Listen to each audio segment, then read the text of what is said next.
This clip is brought to you by SaveWithConrad.com.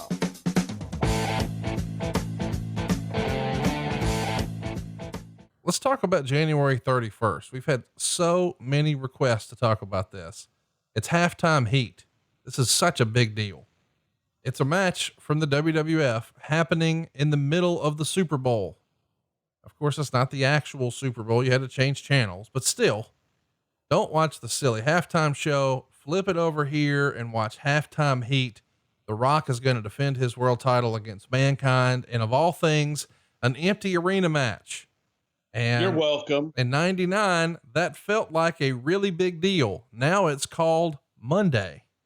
Tell me what you remember about Halftime Heat, whose idea it was, how it came to be, and what you thought of the actual execution here. Well, the opportunity arose to do something. There was, I believe it was MTV that might have done it first, that put on alternate musical act and a different show that was advertised. Hey, this is not going to start until the Super Bowl goes into halftime. But over here, there you can watch Madonna or whoever. But over here, we've got Aerosmith. We've got the Rolling Stones. It was interesting. So why not play into that and work with our partners to try to say, hey, let's grab some of that audience that's watching the Super Bowl that may not be interested in what they have during halftime, because that could be a time that people get up and go and shit and fart and get some more pizza and beer. Let's give them something else to watch. Help that, we taped it. Obviously, we didn't have to sit there and wait and go live and worry about those cues. We taped it, made it perfect.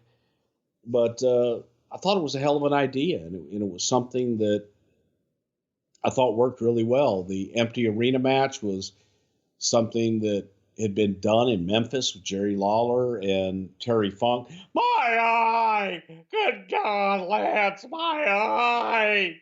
Your mother's a whore, Lawler. Egg-sucking dog. So it was something that had been done before, and thought it was the perfect foil for Mick and Rock. It's really a cool innovation. It's not really an innovation, as you sort of alluded to. It's the old Terry Funk, Jerry Lawler, but there's a whole generation of folks who never saw it. What did Vince think of an empty arena match? Well, back in the day, it was called WCW, but just thought, it was a different presentation, and we were able to dress it up enough that you tell the story of why it was an empty arena match. And the reason it was an empty arena match was so there wouldn't be any interference, and just make this between these two. And it's so heated situation. I don't know. I loved it. I loved it because it was a little bit nostalgic for me, and having loved the Lawler Terry Funk deal. And I really did want to get, and Mick did too. We wanted to get an homage to Terry Funk in there somehow, some way. So it was fun. I just thought it was a great idea that people in this generation, certainly on a national level, had never seen before. It is kind of fun. You've got Vince on commentary for quote unquote heat, which is obviously not the norm. Why did Vince feel like he should do commentary, just to explain the storylines and nobody can sell it quite like he can? Or what's the thinking? Well, that, and also, you've got the corporation here, and Rock being a part of that, and be able to put that heel character, Mr. McMahon, out there. Plus it lended a bit of credibility to the match, that if you were going to get some outside of our norm viewers on a Sunday afternoon or Sunday early evening that are tuning in to sample this, that don't want to watch football, and they're clicking through, seeing what's on, and all of a sudden you got these two guys beating the shit out of each other in an empty arena. Vince helped in that regard with that character.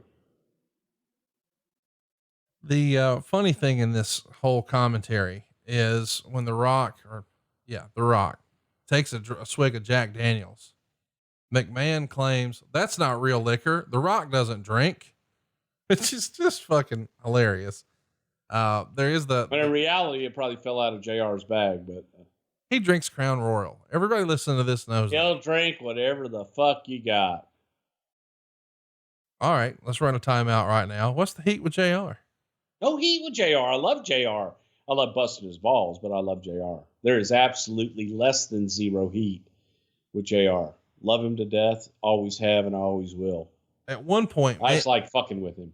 Oh, I know. He likes fucking with you back. At one point, Mankind rolls down 40 rows of seats. This is the big spot. Does anybody try to talk him out of that, as best you recall? Not necessarily talk him out of it, but just wonder how the fuck are you going to accomplish this? Because it was ugly. It was ugly. And just, man, that's hard to do. Go down, taking bumps down steps and through all that shit. You just don't know. And Mick takes those awkward, crazy bumps that makes it even better in so many ways. And it was just be careful. He assured everybody he knew what the hell he was doing, when in reality, he probably didn't. But that's the mystique of Mick Foley. Let's get back to the show. They've got a food fight. This feels like, this has got Bruce Prichard all over it. Is it Bruce who loves the food fight shit, or is it Vince? Oh no, it's Vince. Vince loves him some food fighting. If there is any scene that goes through any place that has food and beverage, that shit's going to be used. It's remarkable that Vince is enamored with it. Now listen, there's been a lot of criticism over the years, and it even happens a little in this match. Guys are selling shots from popcorn. Now I understand at a live event. Have you ever fucking been hit with a bag of popcorn? At least once a year. Okay. Well, sometimes that shit gets in your eye. And like, if you get hit with the edge of a kernel, it could cause a very, very bad scratch that could possibly get infected if you scratched it too much and that salt gets under your skin. It's the worst. The worst is right. Let me ask legitimately, was there any sort of, are guys just like, ha ha in the back, or if there's some old timers who are like, what the fuck is this? It was an empty arena. There was no one there to sell. God damn it, Bruce. You know what I mean? When you're selling popcorn, why are you being so difficult? Hey, well, okay. Also, see, this is the other thing that we didn't get a reveal, was inside that popcorn bag was 2 pounds of lead. Okay. Thank you. But listen, say that on the fucking show next time you have somebody sell mashed potatoes. Okay. These mashed potatoes have gluten. I don't know. He's got an allergy. God damn it. Oh my God. It's full of gluten. He's covered in gluten, as God is my witness. God, those are peanut butter cookies and he's got allergies. That's at least something, Hey, so the most criticized thing of the whole match though, is the silly angle when they use a forklift and they've got beer kegs on a forklift. Mankind magically knows how to work a forklift, and he's going to lower these onto Rock's chest. They're not going to show the impact, of course. What they are going to show though is a camera angle where the camera is on the forklift coming down at the Rock, and the Rock was, selling it big, as you might imagine, but Mankind was pretty critical of that shot and said he thought it ruined the whole thing. What'd you think of that last shot that has now become, I don't know, debated? Maybe that's the right word. Yeah, it gets into essentially, what do you like? And what I mean by that is it's entertainment. Right. So you can suspend your disbelief and just sit back and enjoy it. Who the fuck cares where the camera came from? It's another angle. It's something else. And people forget sometimes that we're entertainment and you can take liberties. So to me, that's just it's another way to present what the hell we're doing. And didn't bother me. Hey, it's Conrad Thompson. Thanks for checking out the podcast here on YouTube. Be sure to hit the subscribe button and the notifications bell so you get a notice anytime we upload some new content. And go save yourself some money right now. If you're in a 30-year loan or you have credit card debt, it's not a matter of if I can save you money. It's a matter of how much. Find out right now for free at SaveWithConrad.com.